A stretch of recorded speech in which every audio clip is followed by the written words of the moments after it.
Okay, everyone, we've got a special guest today on the channel, Jake Shannon, author, runs Sho Pro Wrestling, king of catch wrestling, scientific wrestling. That's his logo right here.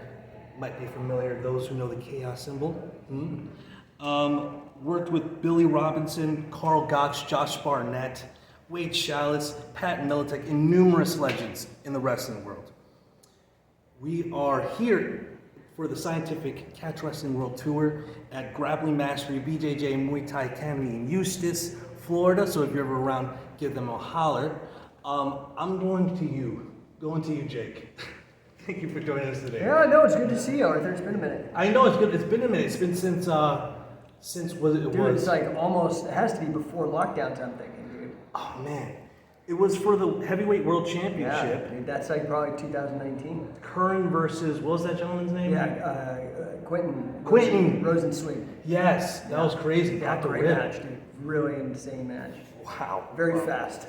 Man, do we know who's heavyweight champion now, lineally right now? I mean, dude, the thing is this, dude.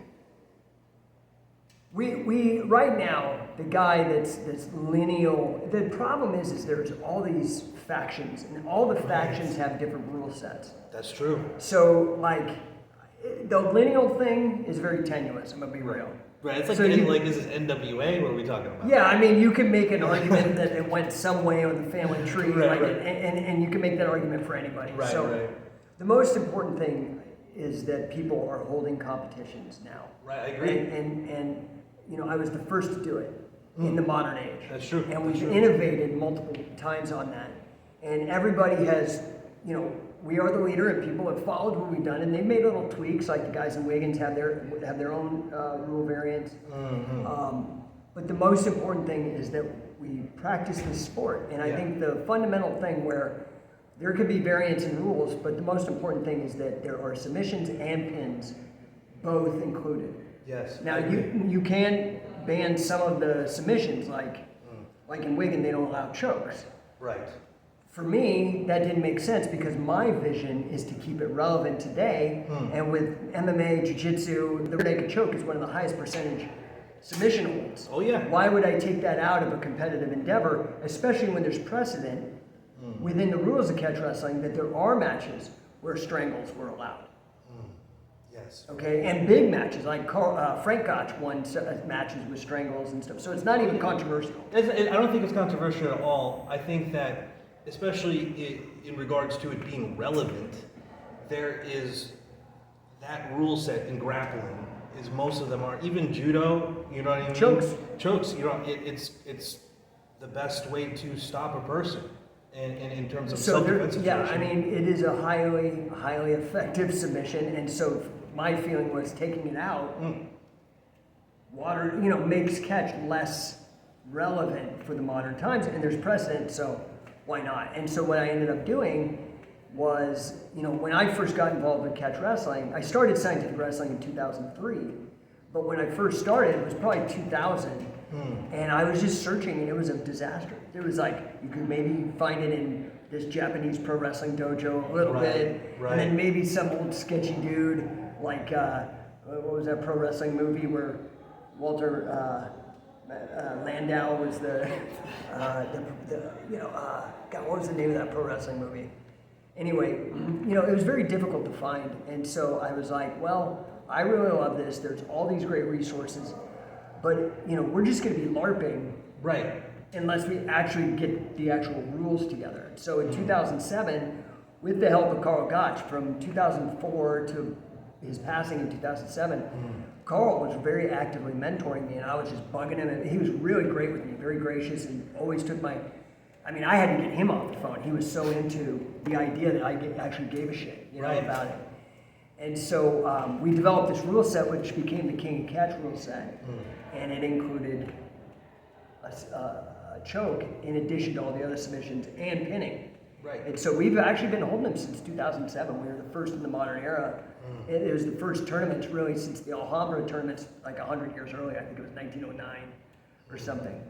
Wow. Okay. Wow. 1909. Yeah. So it's basically 100 years. Like 100 years until we kicked it up again. Wow. And then since then we've had like Wiggins kicked in. All these other people have started now. Like they're like, oh shit, yeah, we can run this, which is cool because now we're actually seeing more and more people practice it worldwide. That's the.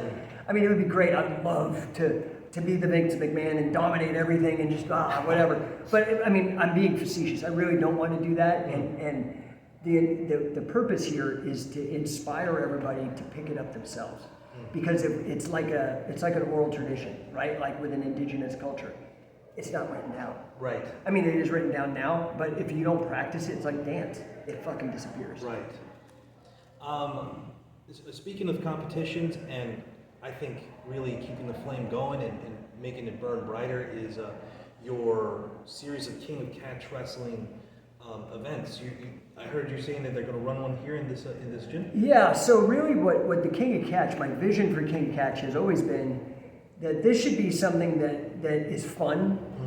The winningest catch wrestler of the modern era is a friend of mine, very close friend of mine named Luis Ojeda, and he's in San Diego. Okay. And he's won more catch wrestling matches in the modern era than anybody. Just mostly, he's very good, but he's also been doing it since the beginning. He was our first heavyweight champ. Wow, okay. But he does these like Schwingen tournaments, which is the Swedish wrestling. Oh, yeah. It's like the folk wrestling from Sweden or something. Right. And it's like a festival. Yes. And people gather around and they have the Schwingen. And that to me is like, I would like to bring it back to that kind of carnival vibe, that fun thing where people do it so people throw money down and it's a fun thing to do. Oh, I like that. So I really want everybody, the rule sets up on the internet, like anybody can look at it, you know, and start doing them. Now, if you do it on using my rule set, it would be nice if you gave me some credit or you know, through some sort of acknowledgement or whatever. But even then, I'd rather you just get out and do it. I mean, everybody ripped me off, so I'm not even worried about that. It just would be courteous if you didn't, you know. Speaking of carnivals, I saw at a state fair recently on a TikTok somebody doing like a live challenge on a mat. Oh, nice! So I'm like, that's straight up. That's one of the avenues of catch wrestling. Yeah, it's carnival style catch wrestling. Also, I would love to see some of that, like at carnival, at state fairs. I mean, that's like the perfect. Yeah, the athletic shows. Yeah, that's a whole other. There's so many strains of catch. This is the fucked up thing. Catch is the single most influential sport. Quantitatively, I can quantify this. I agree, actually. Than any other sport in history. It's affected boxing. It's affected. Yeah, but think about it. Think about it. Freestyle. WWE is a top 10 YouTube channel. Right. That came from pro wrestling, or from catch. Gosh. Folk style, the NCAA's. On ESPN, all that. That's amateur catches, catch can. The Olympics we're in right now. Yes. Amateur catches, catch can. Freestyle wrestling. I hate to break it to all these people. Jiu-jitsu, Brazilian Jiu-Jitsu is a response to catch wrestling. Oh, yes. Maeda, the guy who taught the Gracies, started out as a pro wrestler. That's right. And had to adapt his jiu-jitsu to deal with these catch wrestlers. That is Brazilian Jiu-Jitsu. Kimura, too? Kimura also did pro wrestling. He did pro wrestling. Yeah. And I'm like, what? Got bitch slapped by Ricky Dozan. Oh my gosh, I seen that video. Yeah, it's brutal. I don't even know what to think about that whole It's just rude, dude. But that doesn't have to do with technique. I think that has more to do with hierarchy. Yeah. It's just, I think that's Asian culture. Yeah, it's a very Japanese thing. Coming from an Asian, I think that's Asian culture. It's a very Japanese fucking fucked up thing where it's like you just had to take an ass kicking. Yeah. And he's because the guy was outranked. Yeah, right. He's like almost looking around like almost sometimes. He's like, what's happening? And he's just eating fucking slaps. But anyway, so, you know, if I were to take the number of athletes, coaches, promoters, fans, like that number of people from each of those derivative things, dude, it dwarfs soccer. Soccer wouldn't even be a pimple on the ass. Oh, yeah. Of the impact that catch wrestling has. Soccer.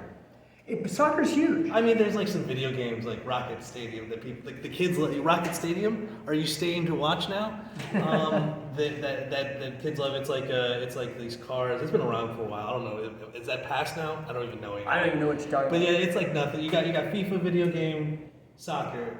Yeah, but and then you think about MMA. Yes. And you know, again, the UFC lore is that Jorge and Gracie started it and blah blah blah. Dude, Pancras opened their doors a month earlier, and Judo with who was Tiger Mask. Tiger Mask, right? he started judo like 10 years prior. Is that Maeda too? Is his name Maeda? No, his name is, I'm spacing it right now. I'm spacing it too. Japanese fans, if you know what we're talking about, comment. Yeah, it's Tiger Mask. I mean, Tiger Mask. We know. Satoru? Sayama. Sayama. Yeah, that's it, right. There it is. That's Good job.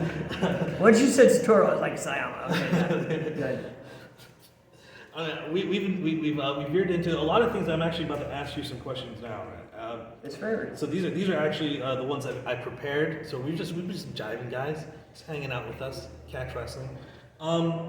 With all your experience promoting, participating in various styles of grappling, from pro wrestling to BJJ to catch, what do you think the biggest issue facing grappling is in regards to the appeal of the mainstream audiences? I think the problem, okay, this is one of those things where I don't want to be an I told you so, but I mean, it's like, you know, it's not bragging if it's true. Okay? Right, yeah, no, go for it. Like, if I look at the people who are at the top of grappling right now, which is very, very small, Dana-Her Death Squad, B-Team, all that. What I see is a bunch of steroided out guys in fucking bikinis, and it looks a lot like the Lion's Den. Right. Okay? It looks just like the Lion's Den. What I'm getting to is been there, done that. Yes. And so what I think the problem is, the reason why MMA took off is it allows grappling, but the punching kicking keeps people in tune. Grappling is typically boring. Right. Let's just get fucking real here, because if I take my mom or I take my wife or I take my daughter who are not into the sport, I take them to a folk style tournament, I take them to a judo tournament, I take them to a jiu-jitsu tournament, I take them to Fight to Win, I take them to CJI, I take them to Abu Dhabi. Yeah, you get over the fucking lights and the lasers and shit, and they're bored, they're looking at their phone. Right, yes. That's a problem. That's the problem that I see. Is that it's super fucking boring to people who don't participate in the sport. It's so stalling heavy. There's so much stalling. Dude, so what we have to do is, how do you make it exciting? How do you make people, because the thing is this, it needs to be a spectator sport. Agreed, yes. And until it's a spectator sport, it's going to be a bunch of, again, fake gay guys rolling around, right? Backroom brawling. Right, so we have to make it a spectacle. And it is so fucking simple. It is so simple. When I run these tournaments, you've seen the catch wrestling. Absolutely. They're fucking amazing. Yeah, absolutely. It's because of the pin. Yeah. And these motherfucking jiu-jitsu guys are so fucking brainwashed. They just can't even fucking, for 1 minute, well, now every other fucking BJJ fanatics is ripping off what we've been doing for 20 years, talking about pinning, riding, cradles, Nelsons, like, which is fine. Again, it'd be nice to have some acknowledgement, but even then, I'm more interested in making this happen and making this a permanent thing. Well, these fucking guys need to take seriously the simple idea of a pin, and the thing is, all we're doing is making pro wrestling real. Right, real. The rules have already existed. If I go watch a WWE match and I watch these idiots pretending for all day, what they're pretending to do is do what we're trying to do. I agree, yeah. But they're not competing. Simply adding in a pin is massive in terms of jumping it to a spectator sport. It's that simple, but it's the incentive that the fighter needs to make sure that they're not passive. That's it. You know what I mean? Because what happens, human nature, if you've ever wrestled or you've ever done grappling or jiu-jitsu, one of the thing that is so, Chris Howard, who's a famous Brazilian jiu-jitsu black belt, says that the guard has a seductive nature. The seductive part is you can be fucking lazy. Yeah. Laziness does not appeal to an audience. Agreed. It doesn't, man. So the fact that I'm wrestling, and if it's like, oh, pure fighting, and there's blah, blah, pinning is not pure, it's like stupid, dude. Like, pure fighting, I'd have a gun. Right. You know what I mean? Knife and a gun. Right, I'd have an F-18 or something. Like, I mean, dude, like, it's dumb. And friends behind me. Right, friends. Maybe they have like fucking HIV in their blood. Like, you don't even know what you're up against, right? Yeah, it's crazy. Yeah. So this is a sport. Right. And as a sport, we need to run this line of like, how do we keep it super entertaining and keep it safe? But you know, part of part of the problem is the safety, because when you try to make things safe, typically, you add laws and regulations and stuff. Like, you can look at this in markets. Like, look at the internet. Right? I used to be able to buy assassinations on the internet, on the, you know what I mean? Like on the dark web or whatever. But the problem is, you know, that's very dangerous. I'm not endorsing that. It's obviously a bad thing. And so there were like laws and shit that were enacted. Well, the problem is that folk style wrestling, NCAA wrestling, was catch wrestling. Yes. But they just kept adding fucking restrictions on. And now, it doesn't even look like what it used to look like, because it's changed, because the rules have changed so much. Right. It's still super effective. It's still catch as catch can, but now you got these tiny periods, you know, and I think that once again, there's like it's like the series that I'm working on is that I see so much stalling in modern jiu-jitsu. Yeah, it's a problem. Modern grappling. Super boring. Even folk style, freestyle. There's a lot of just and it's like it's a good tactic. You know what I mean? To stall when you're trying to win this, but it's like, just like as ridiculous as you're not going to stall somebody out when you're in the middle of a fight in real life, you're not going to sit down in front of somebody. You know what I mean? Dude, if I paid a ticket to go see a fucking show, that's the last thing I want to see. Somebody stalling. Right, somebody stalling. Unless I'm playing the heel. Oh, okay, yeah. If somebody's working, so you can play a shoot heel. Yeah. By stalling. But if you got both guys are fucking heels, nobody's gonna watch that fucking match. Yeah, there has to be, and that includes like promoting. I mean, that's also asking, making sure promoting was in that question, because I think you really know how to promote something, and I feel like that's what's also lacking in a lot of jiu-jitsu. I think going on to my next question, in fact, the most news that we've got recently in grappling has been this whole CJI, ADCC thing. Yeah. What are your thoughts on the whole thing? Okay. To my point that I've been making. It's like WCW 19. Yeah, it's ridiculous, right? But the thing is this. The only reason fucking people give a shit is because money is involved. Right, I agree. Craig Jones, cool dude. Again, I think he's like, not just closeted in one way. I think he might be closeted as a catch wrestler. I think he's actually really into catch wrestling, but has a hard time throwing that word out. Dude, I look at what I think he said it in passing a couple times. Yeah, I think I look at what he's doing these days. Yeah. Dude, he's throwing down cradles, Nelsons, just standing. Up. Yeah, like right. So it is what it is. He stumbled onto some money on a money guy, on a backer. On a backer, right? Fucking awesome. That's what I've been trying to do for 20 years. Yeah. Yes. So more power to him. What I'm concerned about is after the flash in the pan is done. Is this going to continue? I don't know if this rule set is going to be that much better. I mean, Abu Dhabi. How did Abu Dhabi happen? Backers, right? Prince. Fucking Prince, right? So that's what we've really been looking for. I'm a pretty capable entrepreneur. I've started and sold a couple companies, and Absolutely. And I enjoy it. I enjoy the challenge of it. And that brand is Number One Coaching? Number One Coaching is one of them. My wife and I have a software company called Gatemaster Software. I started a reverse mortgage consultancy and sold out of that.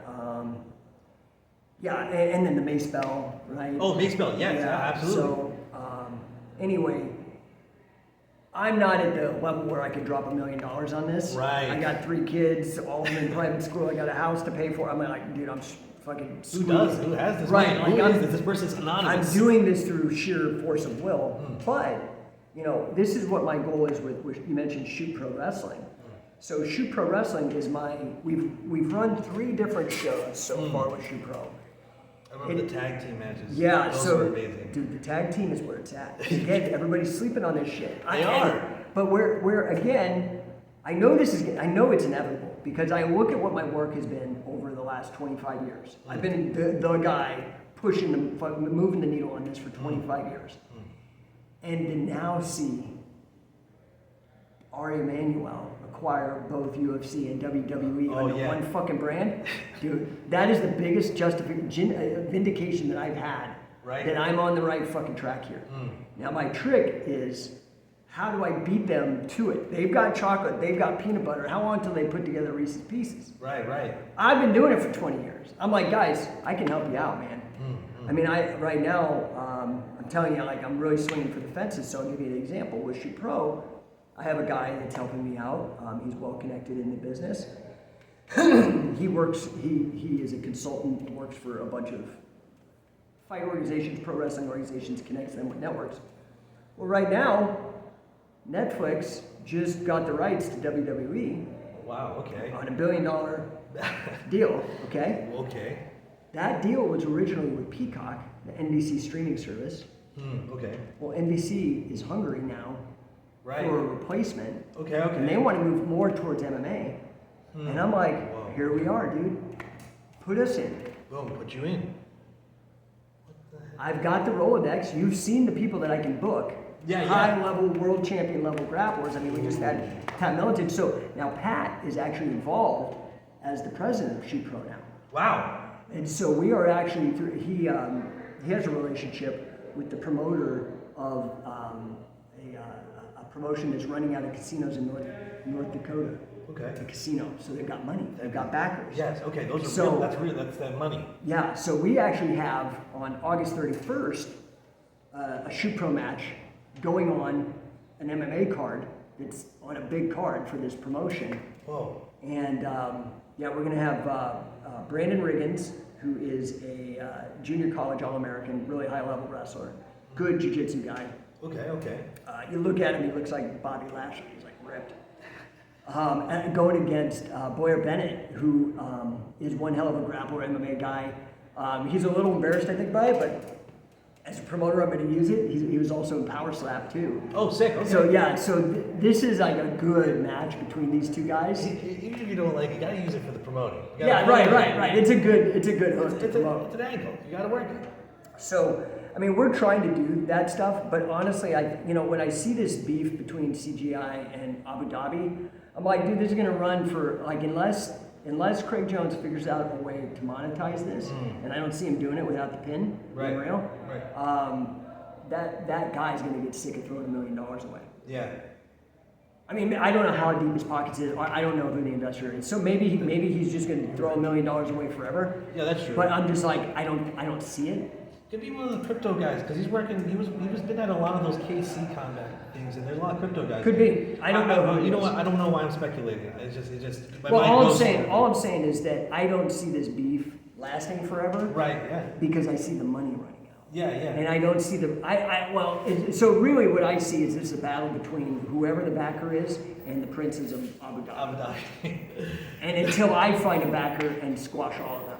Okay. That's what I'm working on right now. All right. Heck yeah. I mean, you've gotten some big names out there. You had. I was there at the Billy Robinson. Yeah, the world championships we held out in New Jersey. Oh, yeah. that was crazy. That was wild, right? I'm was telling wild. you, catch wrestling, the rule set's where it's at. And people get so hung up. They're so like tribal and dumb. I mean, you could just see it in how politics plays out. Yeah. People are so tribalistic. It's just a fucking rule set. Right. It's just throwing in a pin to drive the action, but people are so fucking hung up. I swear, when that happens, this is why I brought in Wade Chalice. This is a guy who's got the most pins ever recorded, ever. Like, probably nobody will ever break this record that he's got. He's an absolute legend. Because Absolute I legend. wanted it to be clear that, Judo world champion too. yeah, dude, like All-American Judo, All-American That's a light Sambo, belt, right? All-American Greco-Roman, like 5-sport All-American. Just an absolute beast. Beast. If you don't know who Wade Chalice is, Yeah. look him up. Yeah, and he's a Florida guy here, too. Yes, absolutely is. Orlando. Yeah, I think he was Gorilla Blanco's coach. Yeah, Kenny's a long time ago, yeah. Good times. So building off that, the CJI, they're using that karate. I don't know if you watch Karate Combat. Yeah, the weird floor. Dude, I love it. It's cool. What do you think about them using the pit? I think it's a better grappling space than maybe like an open mat or a raised platform. You know what I'm Yeah, saying? I don't like the raised platform. And I'm gonna be real. Like, Josh Barnett is a good friend of mine, a great human being. But like, I don't like the raised platform in pro wrestling. I just don't like the raised platform. I don't like it. It doesn't have a good aesthetic. Right. I'm old school. I'm like, why in the fuck would you get rid of a ring? Because the ring has got so much iconography, like embedded into the fucking fabric of like Americana, right? Yes. Like from boxing to wrestling to kickboxing. Dude, the ring is iconic. And when people see it, they're already like trained how to behave. Even chess matches in a boxing ring. Dude, you see a ring, it automatically inspires you to behave a certain way as a fan. I look up at this thing. I see what you're saying. Okay. You know, so anyway, I do think that the karate combat, like little concave thing, is kind of cool. I love it. I think it's cool because it really makes it difficult. Yeah. To, like the out of bounds is like really a problem. Yes. So I do like that. But this is what I also like about a ring. Okay. And I also like this about a cage. Okay. Because it's just like, dude, here's the fucking balance. Right. Get the fuck. Don't stay in there. Yeah. Right. I think what people think with a raised platform is they think it implies danger, like you're gonna fall off. But I just don't know that it gives off that vibe. It's more like Jean-Claude Van Damme. It's kind of cheesy. Yeah. You know? Yeah, I see what you're saying. Yeah. I mean, and it's like, it creates a bar for entering that, like I need to be able to train on one type of thing. Does my gym have one? Can I go find one to train on type of thing? I don't know. I mean, dude, if I go into a gym and they have a ring, I'm like way more likely to sign up. I'm just for real. Like, to me, there's iconography. It's just like a vibe. If they had a pit, I'm there.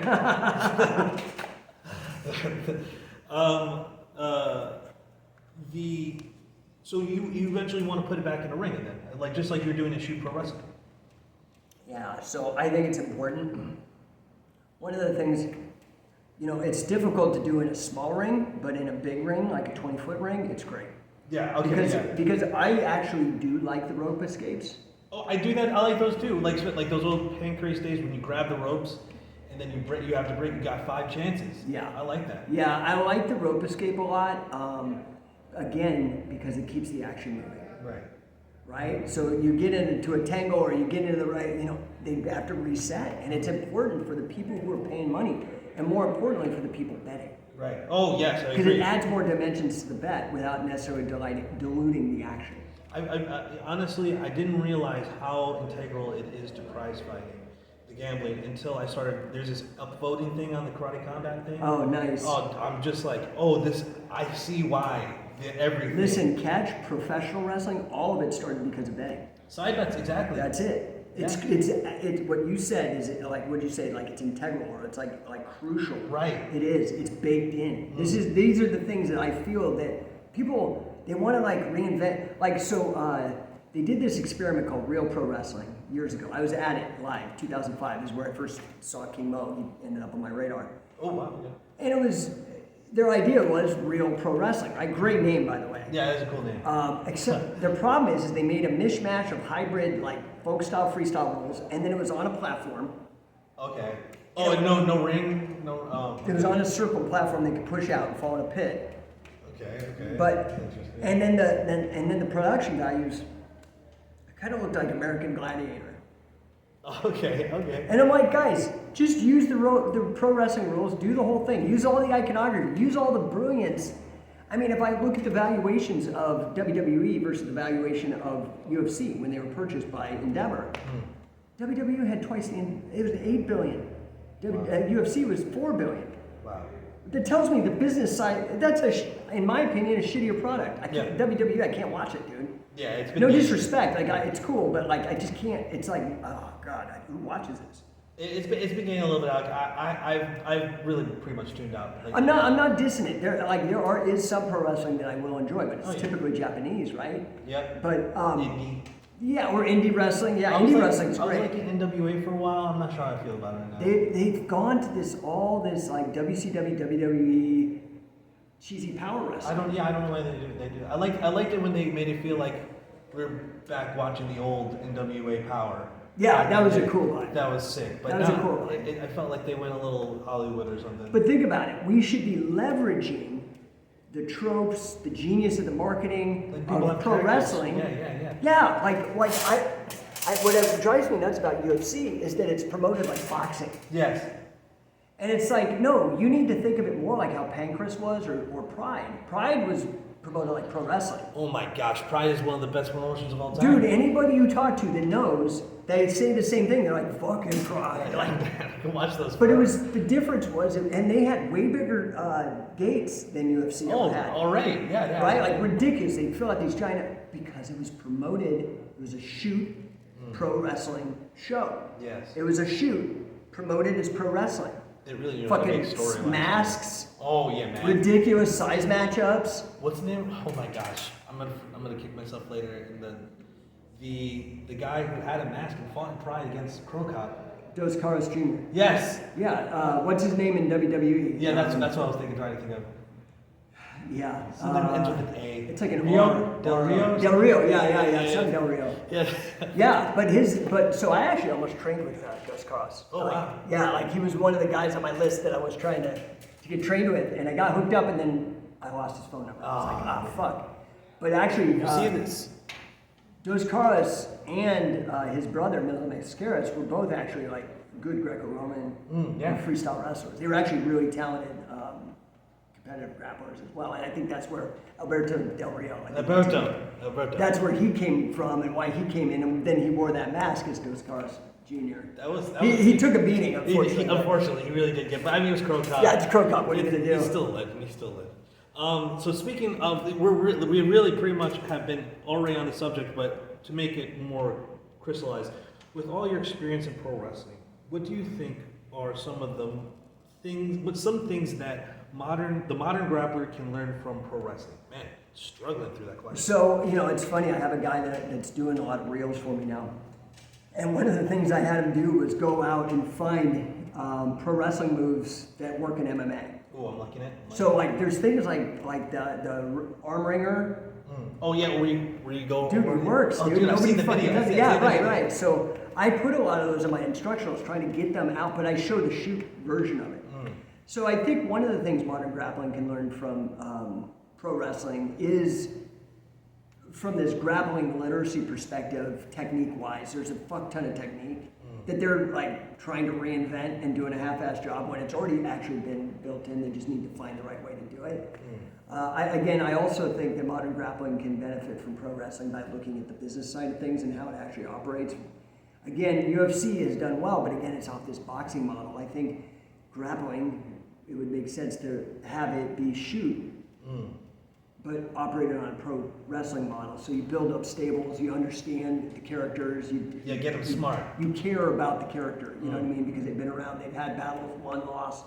That's the kind of thing where you get longevity and you get a cash flow that is like a lifetime cash flow. Yeah, absolutely. One of the reason why I brought up the whole pit and karate combat is I think they're doing exactly what you're saying, and they have that grappling, and they're looking to try to change the rules. Yeah. And so I'm hoping to maybe bring it to them because there's a whole governance thing that you can be a token holder, whatever, and try to make it toward a more catch wrestling rule set. Maybe add the pin. Yeah. I think the pin. I'm watching those guys stall because they're just on their back and they're just. The funny thing is, everybody stole everything from the research that I've been doing for 25 years, and it's been. It really feels that way. I'm sorry, I'm just calling it out. It's a fucking fact, and I don't really blow it up all the time. Sometimes now I get a little salty about it, but it's good because also being a leader, that's what you're doing anyway. Right. People are going to do what you do because you're doing it, right? So I'm not too bad on it, but I'm telling you, man, a lot of people have copied my shit and benefited from it. 100%. The mace, oh yeah, catch wrestling shit, a lot of people. And it's cool. I have no problem with it. If you're gonna fucking copy something, copy the pin. Right. Do it. Get it done. If you're gonna fucking do it, you wanna win, we're gonna try to you gotta put the pin in with the submission stuff. Yes. That is gonna make it into a spectator sport. I agree. That's literally my conclusion that I've been coming to when going through all these. I'm going through a lot of tape in karate combat. There's been many pit submission series, that's what they call it, events, but they've only had a couple of matches each time. And I'm looking through them, and the ones that are boring, it's they're that mindset of going for the finish, not being pinned underneath, and just not trying to just stall out a person trying to put on a win, you know what I mean, as opposed to, the whole karate combat is the other aggression. thing you want to do too is really consider the idea of allowing draws. Ooh, okay. Get rid of points. Right, okay. And allow draws. And now a draw is barely better than a loss. That's true. So now people look at your record, and now you're actually trying to finish people so you don't get a draw. But the problem is with points, then people try to gain the points. Yes, And then that takes away from a finish. Yes. Because is it easier to finish or is it easier to win on points? Most times, for most people, it's easier to win on points. Yeah, absolutely. And especially if they're trying to play conservative because they know they're ahead. They stop wrestling, they stop fighting to win, and they start fighting not to lose. Right. That don't sell tickets. It's not interesting. And the last couple of events where this is happening in Karate Combat, where, is one of the biggest followings on YouTube right now with, in terms of follows, it's this behind UFC. That's the only one that's behind. And so this is grappling on a really major stage for people watching. Yeah. It's also happened in one championship, but this is all free, always live when it comes. So it's this is right in people's faces. Yeah. And boring. And people the announcers are this is boring. I'm Boss Rutan is saying this is boring. He's let them be, let knees happen. I'm that's hilarious. But there's a simpler solution. It's the pin. You know what I mean? I mean, I don't know that Karate Combat having the pin is not. Maybe it is. I don't know. But when it comes to turning a grappling endeavor into a spectator sport, the UFC did it. Yeah. But they did it by adding fucking knockouts.